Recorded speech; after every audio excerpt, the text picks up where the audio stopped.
मिन्नी की शादी को 1 साल हुआ था। उसके ससुराल में सास ससुर, जेठ जेठानी, उनके 2 बच्चे, मिन्नी और उसके पति रमन थे। मिन्नी आज अपने पति रमन के साथ अस्पताल गई थी। उसकी HSC जांच होनी थी। वही कराने के लिए वे दोनों अस्पताल गए थे। वहाँ काफ़ी भीड़ थी। करीब 1 घंटे बाद उसका नंबर आया। उसकी जांच हुई। डॉक्टर ने कुछ जांच और दवाइयाँ लिखी तो वो दोनों दवाइयाँ वगैरह लेते हुए घर पहुँचे तो देखा कि ससुर जी कमरे में झाड़ू लगा रहे थे।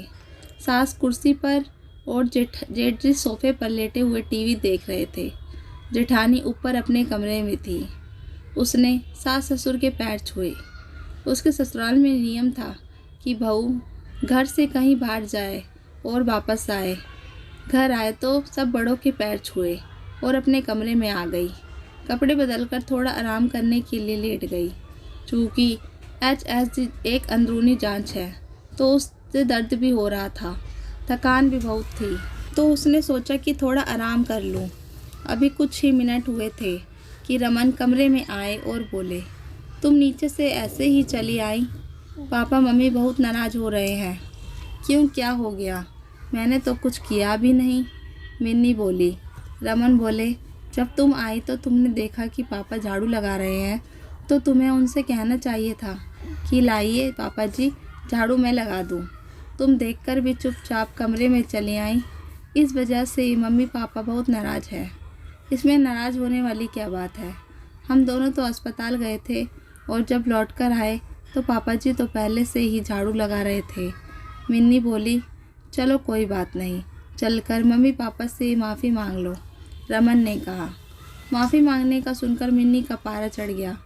एक तो वो वैसे ही थकान और दर्द से परेशान थी और उस पर ये माफ़ी मांगने की बात, वो झल्ला उठी।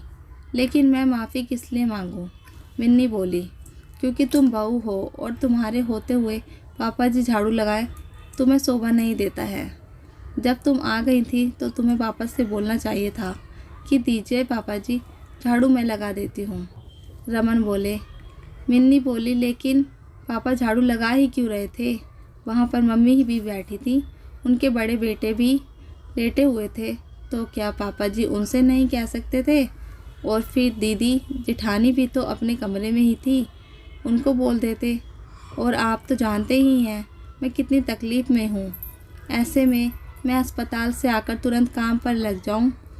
बंद करो अपना ये नाटक, मुझे कुछ नहीं सुनना इस बारे में। मुझे मम्मी ने बोला कि तुम पापा मम्मी से माफ़ी मांगो, रमन बोले।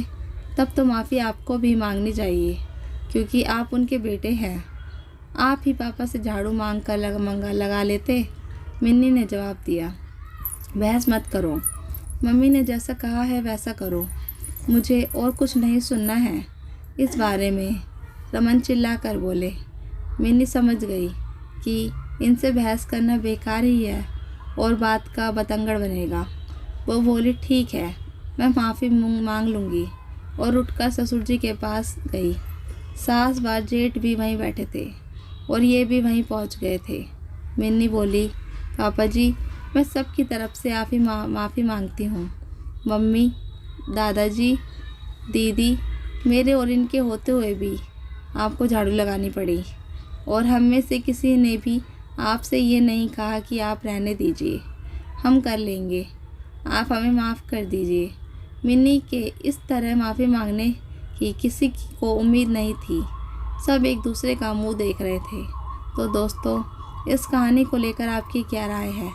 कमेंट बॉक्स में ज़रूर बताएं और अगर कहानी अच्छी लगी हो तो प्लीज़ लाइक करें। अगर आपने हमारे चैनल को अभी तक सब्सक्राइब नहीं किया तो ज़रूर कर लीजिए। तो मिलते हैं ऐसे ही मोटिवेशनल कहानी के साथ। Thank you for watching.